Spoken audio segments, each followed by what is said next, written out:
Hi, welcome to The Peaceful Home. I'm Teresa Elling. I'm a professional organizer, parenting coach, wife, and homeschool mom to 6 graduated kids.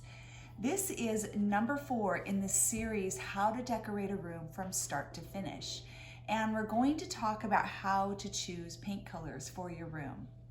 Now, paint is one of the most amazing ways to transform a space almost instantly. It completely sets the tone for the room.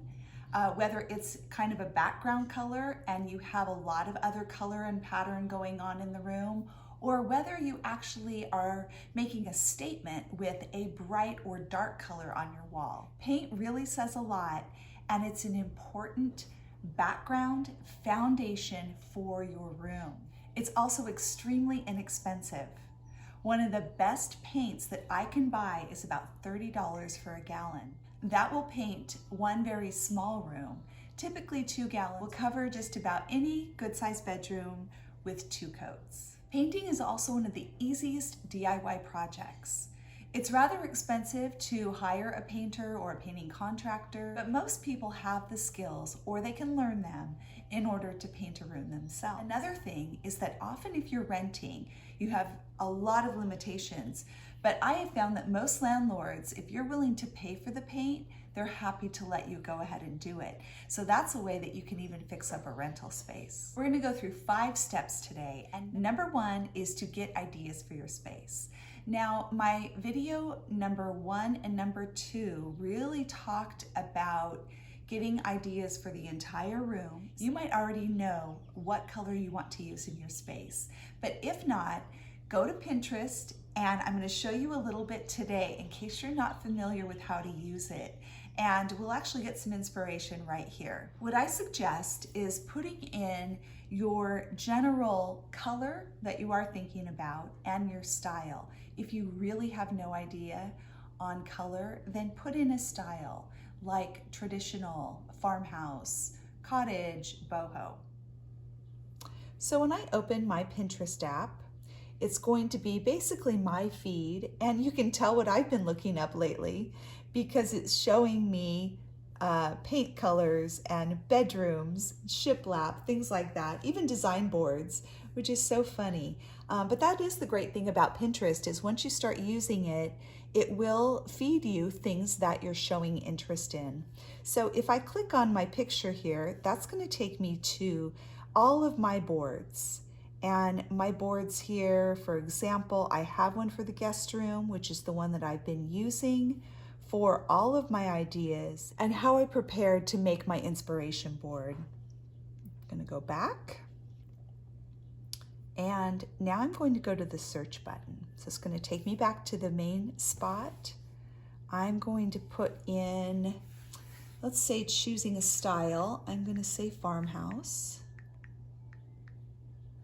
And let's go living room, farmhouse living room. So you're putting in your style and the room, and let's just see what comes up and see if there's anything that seems interesting. Now, I can tell you already that there's going to be a lot of white walls with farmhouse, and that's what we're seeing here. We're probably going to see some gray as well, maybe some beige. So here's some gray, shiplap. Now here's a navy. This is a little more of a boho style. Here's a white with gray. So maybe as you're looking through, you think, you know what? I really do want white walls. I want white, and then I just want pops of color of greens and blues or whatever you're thinking. This is what's going to help you decide. Here's a nice beige wall and a very pale gray. But let's say you think, I really want green walls. So I'm actually going to add on here, green walls, and see what comes up. See if there's anything that piques my interest. Okay, there's one green wall. Here's another with a little bit of a teal edge. Secret meadow. That's kind of a pale tealy color. This one's a little more sagey. Very pretty. Very, very pale green. That would almost be a white with a green undertone. Some more here. This is a little more of a hunter green, a little deeper, maybe not hunter, that's got a touch more teal than a hunter would have. Now, one thing I could do is take this to my hardware store and begin to grab samples and see if I can get close to this color. I'm gonna go for this one next. It's kind of different, a little more of a modern green. Oh, and it tells me right away, it's a Sherwin-Williams color, sea salt. So I would take this in and grab a paint chip from Sherwin-Williams. I would either get my paint there once I finish going through the other steps, of course, or you can take it to a different paint company, Benjamin Moore, Lowe's, Home Depot, and have them color match that color for you. A lot of times when you bring up this page, you will see this more like this. And down below, it's got very similar colors. These are beautiful. I'm going to explain in just a minute how colors tend to go darker or lighter than what you see on the paint chip.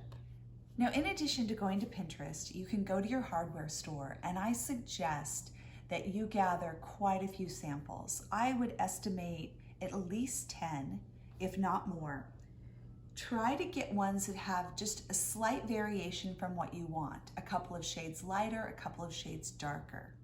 And now I'm going to go through the do's and don'ts for choosing your paint color. On the don't list, do not go in to your hardware store and grab a sample and tell them this is the paint I want. Especially do not pull a paint sample off of a chip like this that has different variations of the same color. And lastly, do not choose a color based on the lighting in a hardware store. You have to try different lighting. Trust me, it's going to look different in your home. Now, these are the things that you should do. First of all, you want to isolate your color.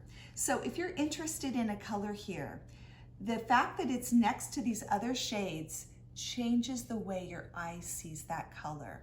So one of my best tricks is to take an index card. Now, I have these small ruled index cards that are a pretty bright white. I use these all the time. I also have these plain index cards that you can see are a slightly different color. This is actually extremely close to alabaster, the color that I have in my entire home. So I usually use this one, but if you have a plain white, use that. If you go into a hardware store, just pick up a basic white chip. Then what you're going to do is you're going to isolate your color. So let's say you're thinking, I want this moth gray, and you go and you put the white right next to it. I would even go so far as to cover the top as well. Isolate that color all by itself. It's extremely important to see what that color looks like next to white. Next is to take the paint chip back to your home and actually put it up next to your trim. Put it in the room you're going to use it and put it up on each wall. Now, the easiest way to do this is to actually get paint samples, but that can get rather expensive unless you're down to maybe your final 1 or 2 decisions and you really want to make the right choice. Get the paint samples or go online to order the paint sheets that are mailed to you, and you can stick them up on the wall and see how the paint looks. You've got to try north, south, east, and west, because depending on your windows, your overhead lighting, that paint is going to look different on each wall and different throughout the day. This is also when your undertones are going to show up.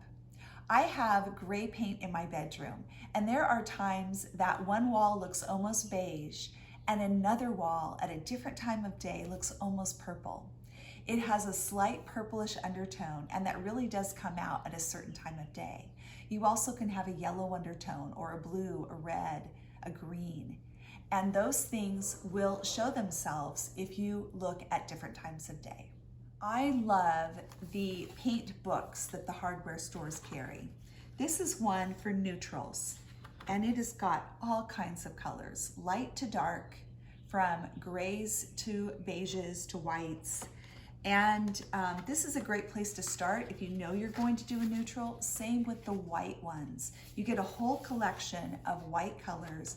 With these, you can really clearly see the undertones as well, whether it's a blue or a yellow, and you can choose accordingly. If you can get your hands on a paint deck like this one, they come in really handy. I have used this for years. I take it with me to clients' homes so that I can match colors or help them choose colors. And in fact, here's a little fact. My previous business name was Operation Organization. That's when I just did organizing, and then things kind of morphed out from there. So we switched over to the Peaceful Home. But paint decks have so many options right at your fingertips. This is just my personal experience. I have found that whites tend to look lighter when they're in your home. So you might think that you want ultra pure white, and when you put it on your wall, it's going to look like a hospital, and it's going to be glaringly white. I can just about guarantee you that you won't like it. I used to look at these beigey colors and think, I don't want these, I want white. But these colors appear lighter when they're on your walls. Now in contrast, most other colors actually appear a little darker. So when you get this color, for example, and you put it on the wall, once it dries, it's actually going to appear a little darker than it does on the paint chip. So that's just a general rule of thumb. Go a little darker if you're choosing a white, and all other colors go maybe a shade lighter than what you think. I just searched Color Wheel on Pinterest, and complementary colors are the ones that are completely opposite each other. So purple and yellow, or green and red, orange and blue. There's also tertiary colors where you're choosing three opposite each other. There's also split complementary, which would be taking orange and going to its complementary color blue, but instead going adjacent to the two on either side. So that would make it orange, blue-green, and blue-violet. Or, for example, green and violet-red or red-orange. So these are just different combinations that can be used that tend to be pleasing to the eye. And of course you have to be careful that you're watching your pattern, your color, the intensity of this color, and how much you're using it in your space. So we checked Pinterest, we chose a general color. Number 2, we chose a specific color. And number 3, we talked about ways to sample that color and be aware of the different ways that it looks at different times of day. Number 4 is to choose your sheen. Now paint comes in basically 5 different sheens. You have your matte or flat. To me, they're basically the same. I have seen some people that do ultra matte. I haven't seen that there's really any discernible difference between those. So matte or flat, then eggshell, satin, semi-gloss, and gloss. Now that is from the flattest to the glossiest, the shiniest, if you will. The advantages of paints more towards the matte eggshell side is they don't show imperfections in the wall as much. If you put a semi or a gloss on a wall, it is going to pull out every little nick and hole, and you will see details that you might have noticed with a different type of paint. Now the advantages of a satin, semi, or a gloss is it's a much more durable finish, much easier to wipe clean. I really hate flat paint and eggshell because they are more difficult to clean and to dust. The other advantage of a semi or a gloss is kind of the wow factor, especially on a piece of furniture or on an accent wall where you really want to make a statement with something that has not only some great color, but a glossy sheen to it.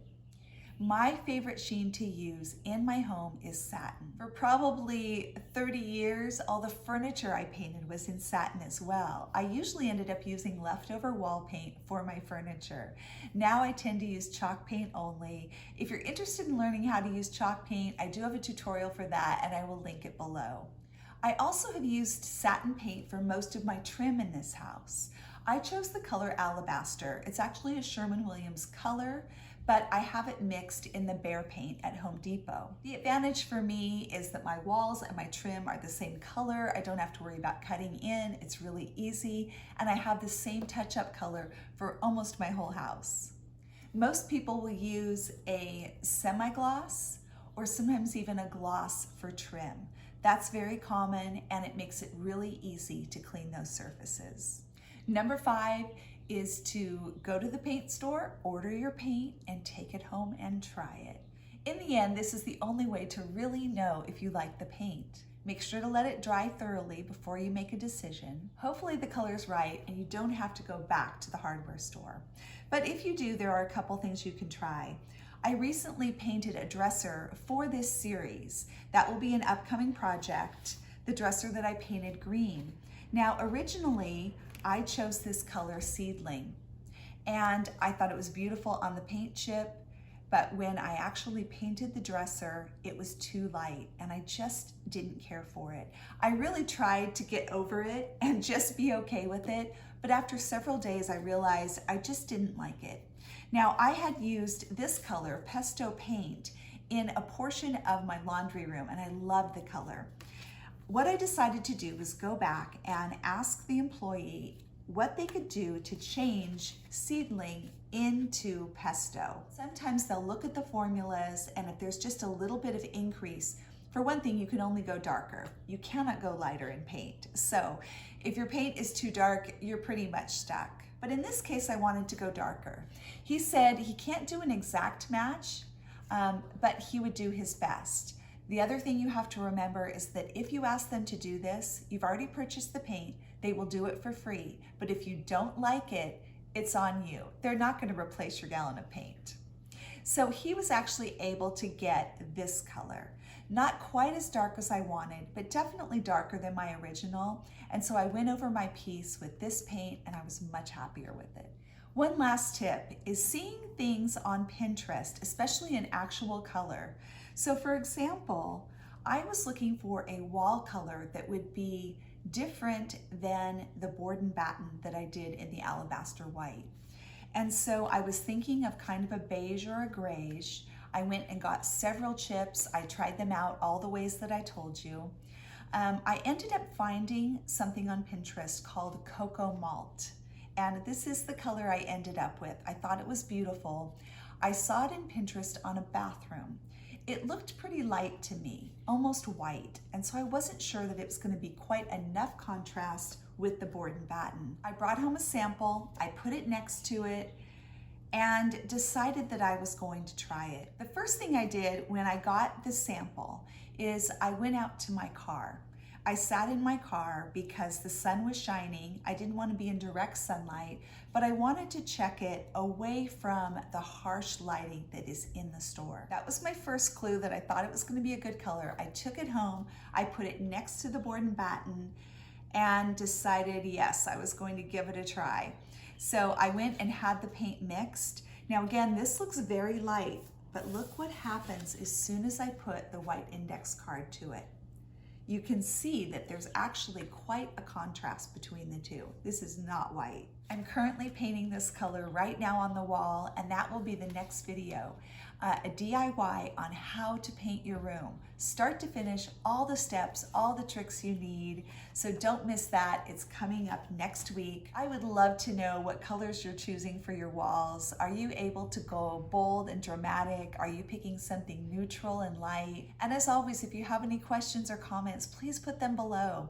Hit the like button. That lets me know that I'm offering content that is interesting to you guys. Thank you for joining me on The Peaceful Home. Have a wonderful day.